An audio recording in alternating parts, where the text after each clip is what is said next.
Check, check, one, two, check. Check, one, two, check, check, check. Mic check, one, two.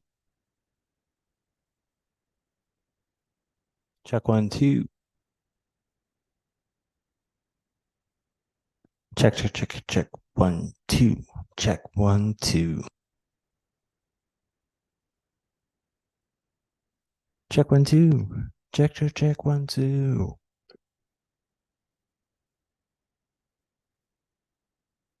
Check, one, two. Check, check, one, two. Check, one, two. Check, one, two. Check, one, two. Check, one, two. Check, one, two. Check, one, two.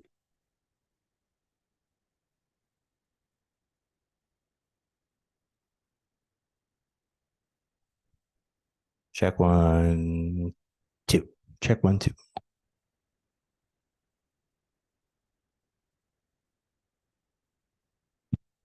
Check, one, two. Check, check, check, check, check, check, one, two.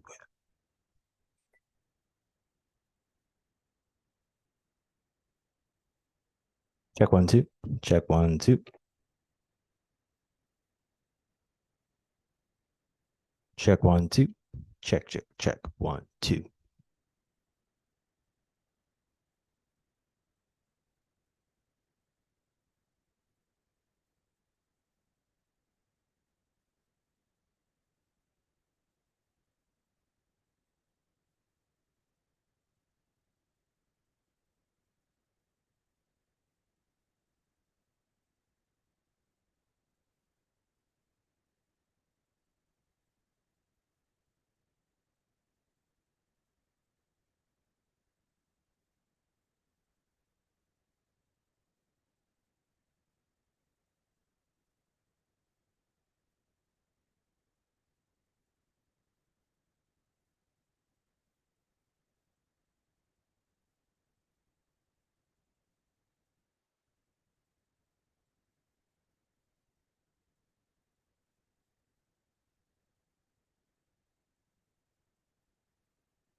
Good morning, everyone. It is 11:03, and we are calling to order the Continuing Committee on State Planning and Development.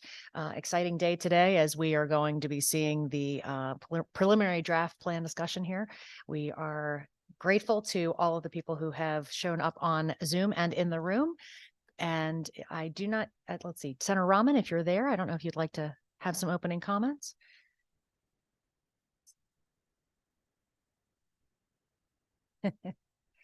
Okay, we're gonna hold off on that, and we can go ahead and get to our number two. We're past number two remarks by the chairs and on to our OPM update, item number 3. All right, thank you. Give me 1 second here.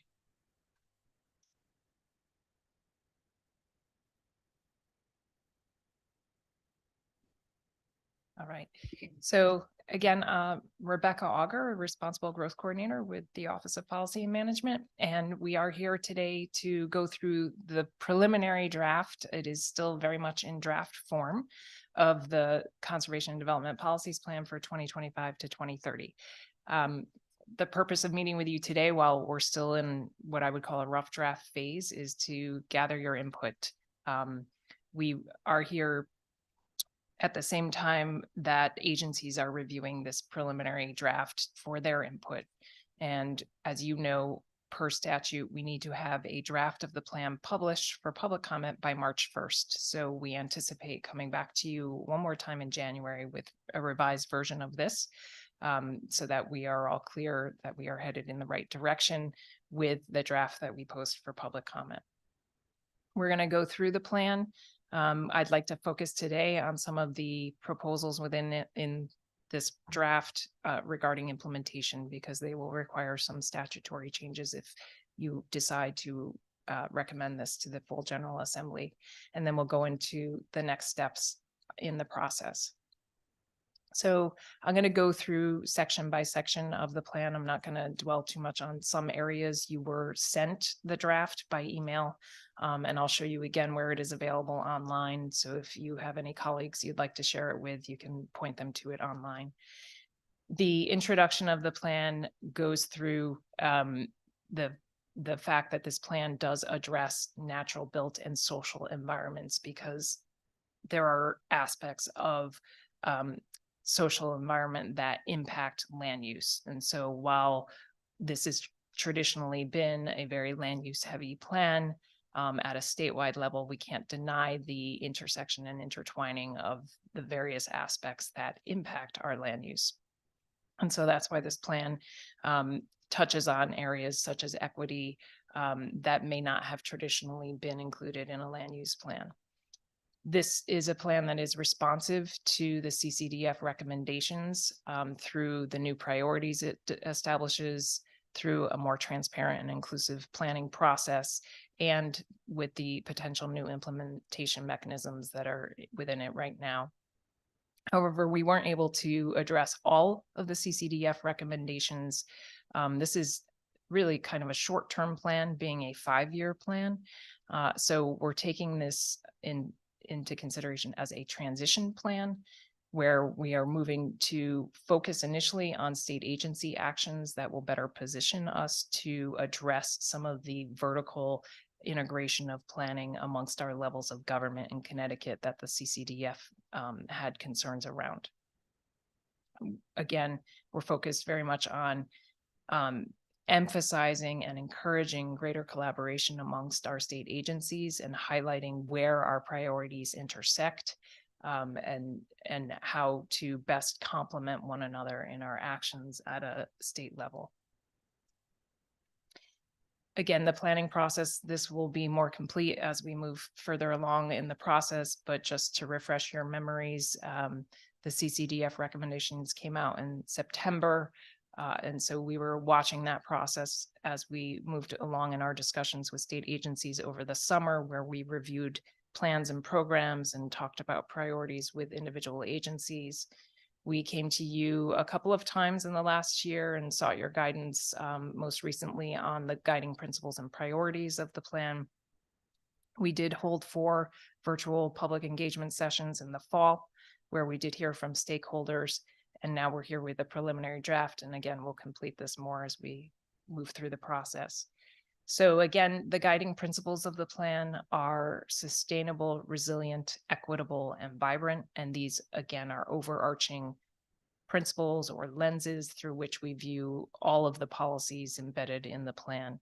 Our agencies are actively incorporating these concepts in their work now, but this is just to put them all out there as guiding principles that permeate the work of all state agencies.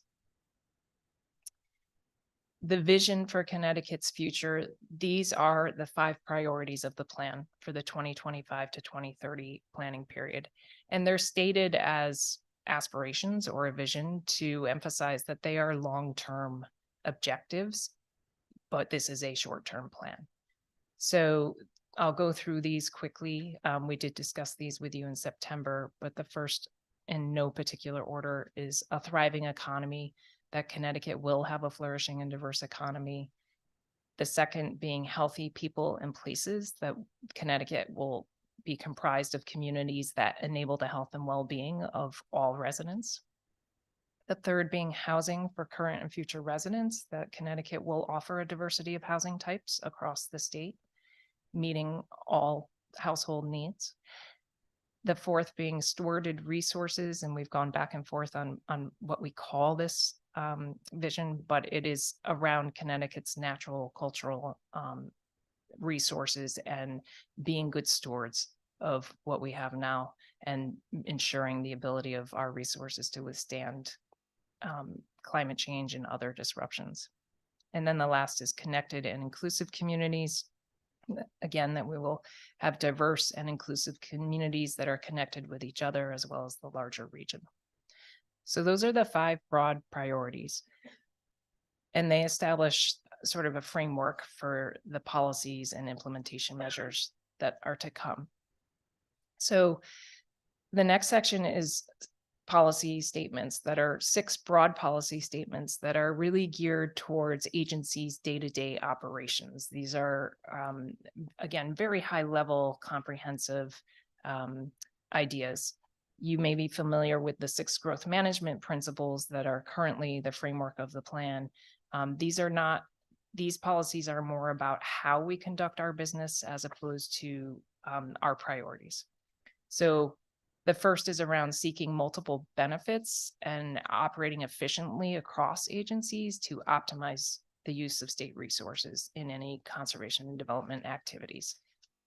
Again, this is trying to just hammer home the idea that we need to break down silos. We need to look for opportunities to work together to bring the greatest benefit from limited resources. The second policy is around leveraging federal and private resources to support programs and projects that are, again, providing those multiple benefits, balancing amongst our 5 major priorities for the planning period. The third policy is around supporting planning among our partners, whether that be, private partners, local governments, regional entities, and the like, to advance high quality projects for potential state support. The fourth is developing greater capacity to leverage, interpret, and use existing data. We have found agencies sit on a lot of information and data, and we don't necessarily use it to our best advantage. The fifth is promote regional solutions to conservation and development and the efficient use of limited resources. And then the last is clearly communicating priorities, both within and across agencies. We have some very large agencies that work in multiple areas, and priorities are not necessarily communicated very clearly amongst all staff. So those are broad overarching policy statements. The next section moves into implementation measures. And we've come to you before and talked about the challenges around implementing such a comprehensive overarching plan, and how we are not really clear on how agencies use the plan currently. We've talked about the priority funding area tool as an ineffective tool. It's difficult to map at a statewide level all of the concerns that come to play in trying to balance our priorities at a site specific scale. And so we have proposals to change how we would implement this plan. And one of them is tied to these implementation measures, which are how we would determine if an agency's action is consistent with the C&D plan. And just to refresh your memories, the statutes require agency actions that use state or federal resources of $200,000 or more, and that are undertaking an action that is either acquiring, developing, or improving property, or acquiring public transportation facilities or equipment to be consistent with the plan. So we know agencies have in the past looked at the current plan and just picked out some of the policy statements that support an action without looking at the whole breadth of all of the policy statements and thinking about them comprehensively. And so what we're proposing here are implementation measures that need to be reviewed collectively. And so essentially it's almost like we've used the phrase a scorecard, where an agency would have to actually go through and think about how their project could or does have an impact, or could be refined to better complement, or could seek some assistance from another agency to have a project that provides multiple benefits across our 5 priority areas. So I don't necessarily want to go through these one by one with you. You have them, and we'd be interested in your feedback on them. These implementation measures are more akin to the policy statements in the current plan, focused around the growth management principles. There are statements around housing issues, around redevelopment, and an emphasis on redevelopment and reuse of existing infrastructure, around preservation, not only of natural resources, but cultural resources. There are statements that get to climate adaptation, mitigation, and resilience, around low impact development. There are statements around being more forward thinking and ensuring that we're working into current projects, at least plans for future technologies. There are statements around transportation and multimodal transportation focus, again, supporting planning at other levels, supporting arts, culture, and entertainment, capacity and infrastructure around solid waste management, location and siting of government facilities, helping Connecticut business diversity, and finding the nexus between transportation, housing, employment, and amenities, and those sorts of statements. And so there are many of them. Again, the idea is that these would be viewed collectively. And while an agency may be sponsoring a project that has nothing to do with certain of these statements, it's important that they be considered. And it's important that they do some outreach and think about, well, is there another agency that's active in this area that might have a tie-in to what we're doing? And how can we complement one another in our efforts? And so that's really the purpose of these implementation measures. Now, alongside of those measures, we are suggesting change to the statutes to increase that threshold for the projects that would need to demonstrate their consistency with those measures. So currently it's $200,000. Last time we spoke to you, we had talked about perhaps $1 million threshold, and that is what we're proposing now. But alongside the increase in the threshold would be a requirement that agencies actually document how they find themselves consistent with the C&D plan. And so we're suggesting that would be incorporated into the legislative change that would be required to make this happen. How that would be documented is something that we would like the opportunity to develop in concert with our state agencies. And so we would like that left just as a requirement that there be documentation provided to OPM, and OPM be able to work out exactly how that would happen. We're also proposing to just repeal the priority funding area tool. Again, it is not, to our knowledge, being used widely by state agencies. And again, we've talked about how we feel it's an ineffective tool in its current iteration, and it has evolved over time. We're also suggesting, and this would not require any kind of legislative change, that there be an ad hoc C&D plan advisory committee made up of state agency staff to provide a forum for this greater interagency engagement, which we know already occurs, especially around certain topic areas, but there isn't a forum for this comprehensive plan.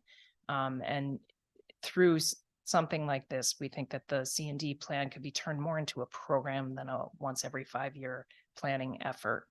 And this would be an opportunity for OPM to work out with its sister agencies how any kind of consistency reporting documentation could or should occur. We could also evaluate opportunities for interagency collaboration and, putting programs together and offering programs to our partners together for providing those multi-benefit opportunities.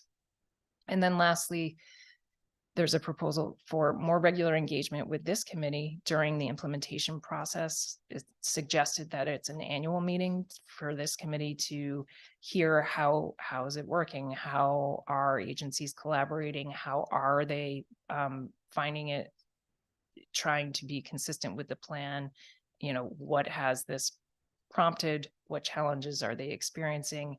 So that you're better well poised to consider, the next iteration of the plan, and it's not a new topic to you. So again, just a reminder that the plan is online. If we can pause for just one Sure. moment, Senator Austin has a question. Sure. Senator Austin.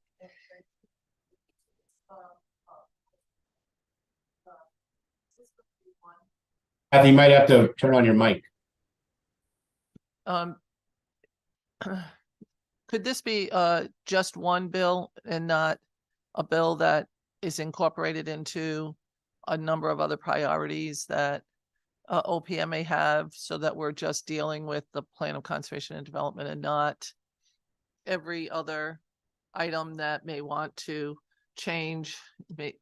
Is that something that you would be amenable to? Absolutely. We would see it maybe traveling together with the C&D plan itself. Right. Yeah. Because if we do a bunch of other things, then people are going to say, how does this really fit into the plan of conservation and development? And then the other things may muddy the water to approve the plan. And relative to all of this, and I appreciate that we're trying to be broad based on the issue. And if you could go back a couple of slides. One more.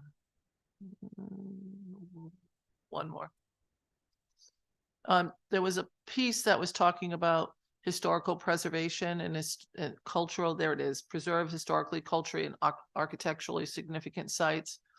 So, is there any way to delineate the Native American communities and the Native American sites in there? Because a lot of times people look at it as historical, starting with the colonies going forward, and not necessarily pre-colonization. And so I'm curious if we could really call that out. Yes, that's great feedback. And relative to the number of acres that we have as our open space plan or farmland preservation plan, we have probably more than, not only probably, but we do have more than 2,500 acres between the 5 state recognized tribes, of which 2 are also federally recognized. Is there a way to incorporate the number of acres that are there into what we have actually conserved in the state, so it counts towards our guidelines that we're supposed to reach? Is that a possibility? So I'm thinking that may be more appropriate for the green plan, which is under development. A revised version is under development now. I know DEEP is working on that. Okay. And so that's something that we are more than happy to communicate with DEEP on. Okay. I just think it's something that if we have 2,500 acres, that's a lot of acreage. Mm-hmm. And it's it's broad. While it tends to be mostly in the eastern part of the state, there is a tribe on the other end of the state too. So thank you. Thank you. Of course. As I see, we also have other hands up. I'm just going to ask a couple questions as well so that we can, before we move on to the next pieces. So my question, first of all, how well attended were the public engagement sessions? Does anyone remember an actual number? I think we probably hit about 40 Okay. to 45 folks. Okay. That's good to know. Just in terms of what we'll see hopefully when we get to March. The question I would have was, what was the receptiveness on the part of the agencies to the scorecard idea? If it's been broached, how many items might be on a scorecard? Are we there yet? And then do you see yourselves developing that? Would the agencies develop it? So what would be the process there? So the scorecard idea actually emanated from some discussions with agencies early on, but we have not had a chance to talk through this iteration of the scorecard with them yet. And so we don't fully know what the reaction is. And yes, the idea would be that ad hoc advisory committee made up of state agency staff would help develop whatever documentation or how agencies would report back to OPM their consistency. So we wouldn't necessarily, ultimately OPM would be responsible, but we would look to our agencies to help us develop that reporting great. mechanism. Great. I see Majority Leader Rojas's hand is up. No, thank you, Madam Chair. I just wanted to confirm, Rebecca, were you actually done with your presentation? I didn't know if you'd gotten to your last slide or not.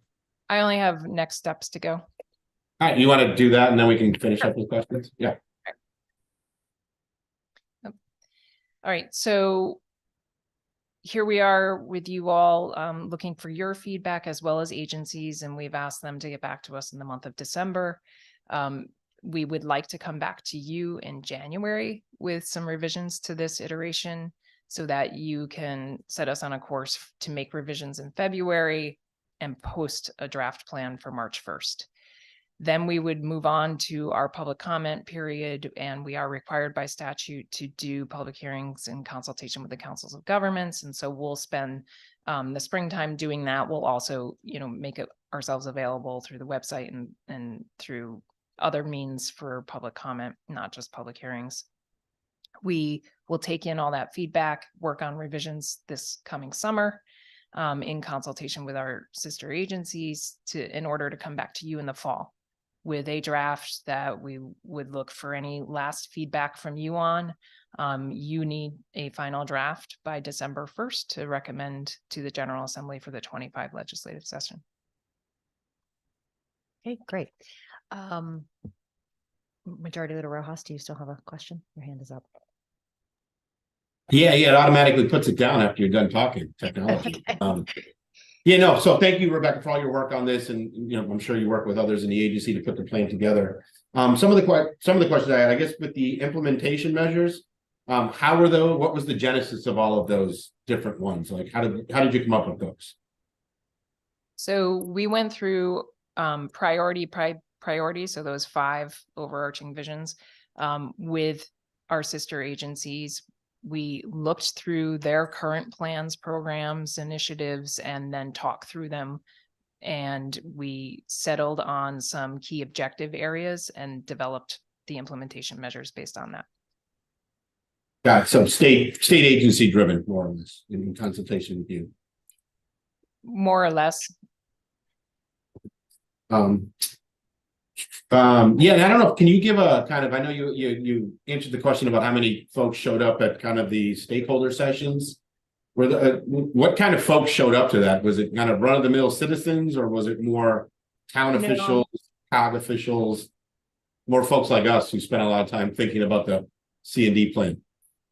It was more COG based, but also advocacy based. So, conservation oriented groups, housing advocacy groups.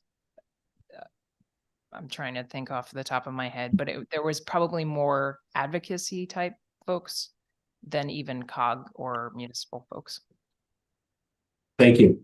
And then questions I had. And I don't know if this is the time to ask the kind of questions I'm going to ask, or maybe, and I don't know if I would count as the public and I should offer comments when the comment period opens or when there's a poll. So feel free to stop me if this is not the right time to ask some of the questions I had.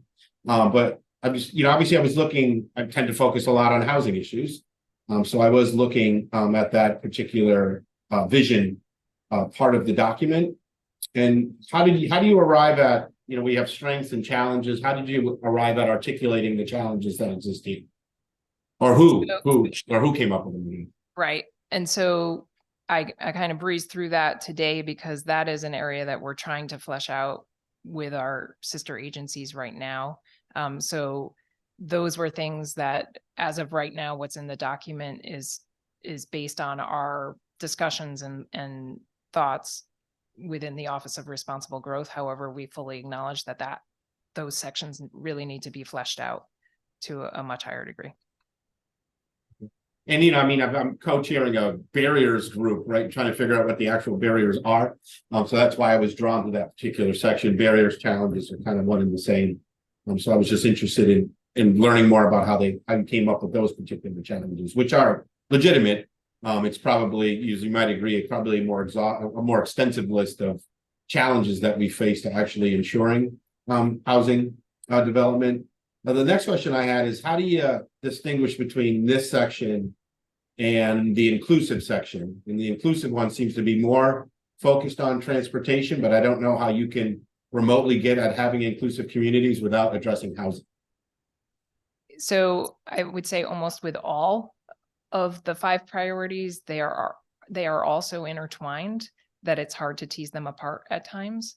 And so in some cases, it's almost a matter of convenience for us to be able to put some areas within a certain bucket, but we hope that the plan actually just underscores that these are all interdependent. And yes, inclusive communities require housing as well as transportation, as well as livable communities that offer, recreational opportunities and open space and are resilient.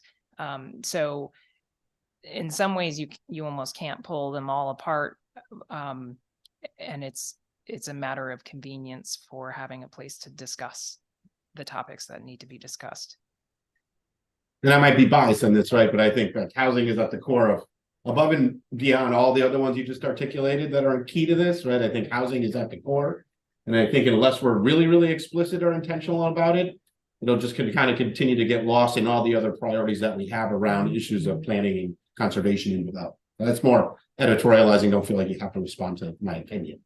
No, I appreciate that thought. We are also very cognizant that the plan needs to speak to all agencies, and even agencies that don't traditionally see themselves as under the purview of the C&D plan per se. I'm thinking of like a DSS or someone who doesn't have a lot of land use heavy based decisions, but they do. And they haven't thought of themselves or even been very familiar with the C&D plan. So with that in mind, we're also trying to make sure that we're speaking to all agencies, because in some cases we know we're going to be introducing them to thinking about some of these issues essentially for the first time. And I think you make a really good point. I mean, when I think about group homes and some of the issues we've been seeing around group homes that are located in isolated areas, right? That is a reason why agencies who operate group homes should be thinking about where they actually place these things. One, they may not have police or public safety services, or they might have access to transportation, which are things that they should be thinking about when you're setting group homes. The other side is true too. In Manchester, I think we have like 80 group homes, which has been somewhat of an issue for the community, of bearing a disproportionate burden of that group home infrastructure. But it makes a lot of sense because we have a hospital and access to transportation and all those other things. So it is a difficult thing to try to balance for sure. And the piece that I kind of always harp on the plan of conservation and development, and I don't know if the statutes are silent to this, I imagine they are, but is the enforcement piece, right? I think agencies, even OPM itself, will ignore the principles of the plan of conservation and development when it issues bonding money of all kinds. I think we just ignore, the priority funding areas that, I understand why it might be an imperfect way to get at that goal. I am also leery of once you remove the only thing that actually is trying to enforce some accountability, that we'll have none. And I don't know what the alternative is. I mean, I'd be willing to spend some brain time in thinking about how, but absent any kind of enforcement mechanisms, it's a great plan, a lot of good work on the part of a lot of people. But I don't know what the outcome is at the end of it, where we're not investing in the places that really need to be invested in. And I know to Senator Austin's point, right? How much housing money are we putting out in Eastern Connecticut, knowing what's needed around New London and Groton with electric boating, right? And I know agencies are working to do that. But again, unless we're really intentional about it, things won't happen.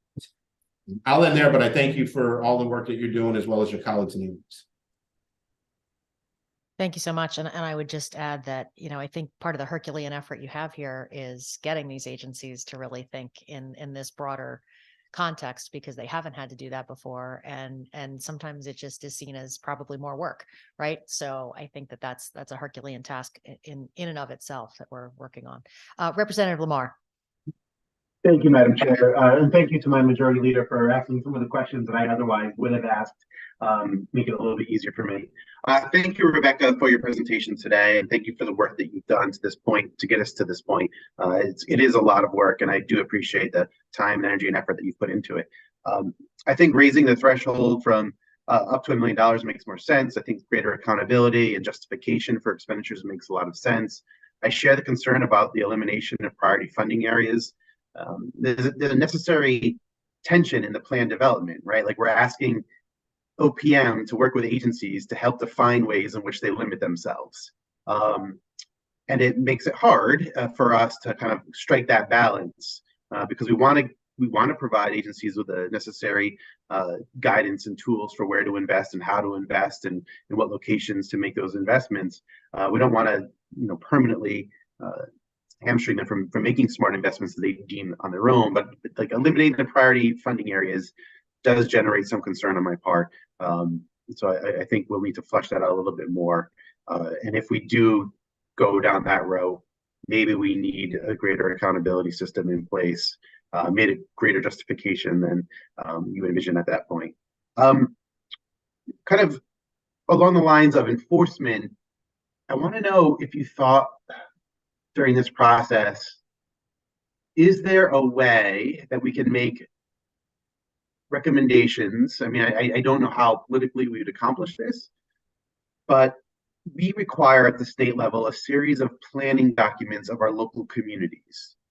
And we find it very hard to evaluate and ensure compliance with those planning mandates. And perhaps when we're envisioning broadening the scope of the state Plan of Conservation Development, the continuing committee, the oversight committee, whatever this additional obligation is that you might envision greater cooperation and coordination between us and you, like, can we think through ways to ensure compliance for local plans of conservation and development with the state plan of conservation and development? Can our local housing plans, which we spend a lot of time and effort, and I thank you for it, outlining how we need to have greater influence on state housing production goals, but maybe we need to ensure maybe that expanded role that we can play includes greater accountability and compliance mechanisms for those local plans as well. And it may be more of a thought exercise at this point. I don't know where it would fit into the plan itself, but just wanted to hear your thoughts on that, if possible. And again, thank you so much.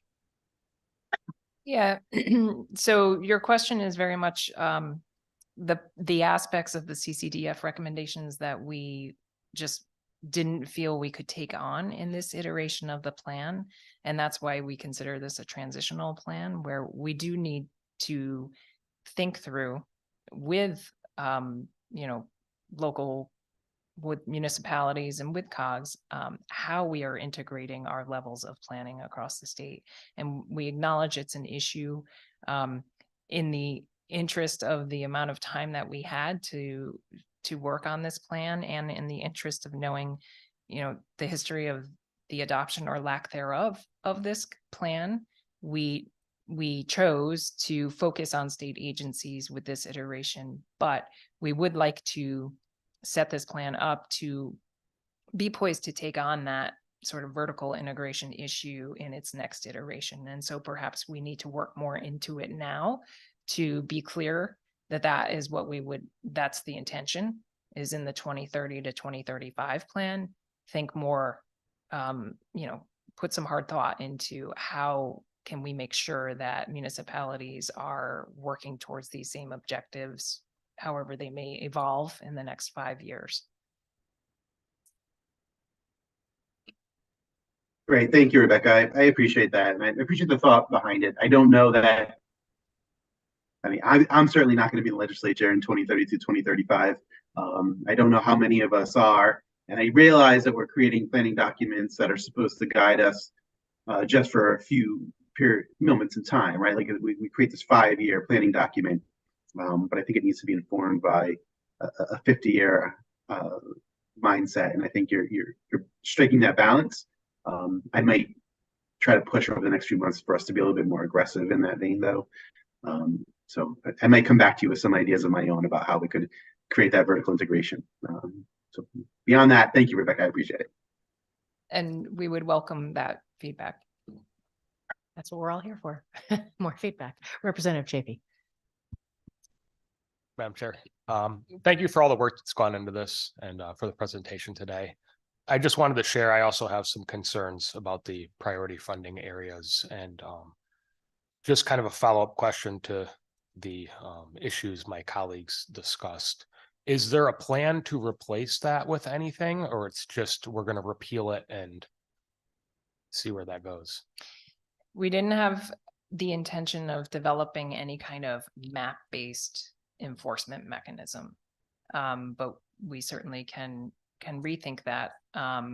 We felt it was important to develop some kind of mechanism where there is at least reporting back on how are we using this plan in our decision-making processes, which we really don't have either on the priority funding area side or on the C&D policy side themselves. And so we were just focused on coming up with a mechanism for that sort of two-way flow of information of how the plan is used. But we can certainly rethink the priority funding area. Okay, great. I mean, I believe it was the first meeting we had, we discussed, the problems with being map-based, which I do think it makes sense to move away from that. But as a majority leader said, areas of the state such as New London, we have certain industrial hubs or certain areas of high activity in the state that I do think that it makes sense to prioritize some sort of funding or infrastructure money to those areas, whether that's based on a map or another metric. We'll kind of see where we go there. But I do think that we do need some way to say these are our priorities and we're going to put some money behind that to make it successful. But yeah, thank you again. And thank you, Madam Chair. Thank you. Senator Austin.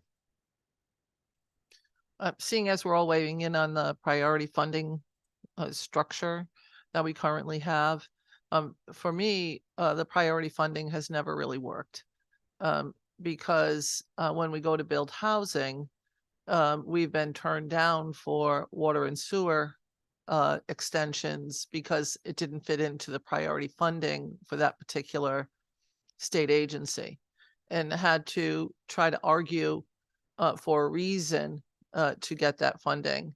And the 20 mil, the very small city of New London certainly needs infrastructure, but the rest of Eastern Connecticut also, where in particular, again, going to housing, we've already been denied tax credits through CHFA. All of Eastern Connecticut, all 3 counties have been put on the low end of tax credits. Less than 1% of tax credits go into all 3 counties, virtually a third of the state.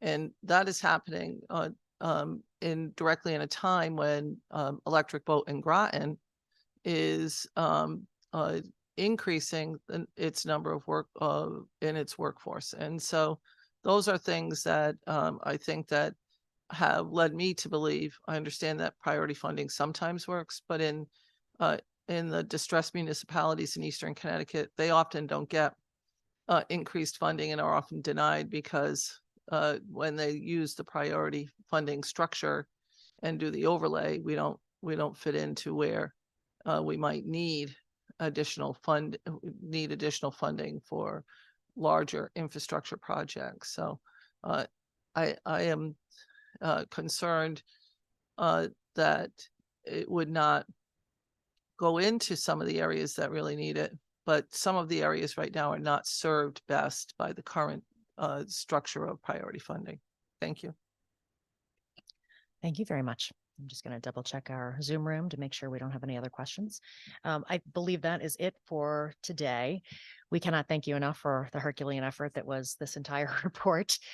Certainly, I think we're going to see a lot of feedback as we move forward in the next few months, which I think is what you're looking for. And I hope that the rest of the committee that could not join us today will be digging deeply into this because we want to hear the comments sooner than later. And my best guess, while we do not yet have the actual date of the next meeting, as per your discussion earlier, we're looking at January. So we will circle back with that. And at this point, if we don't have anything else, I believe we'll adjourn the meeting. It is now 11:44. Thanks so much for your time, everyone.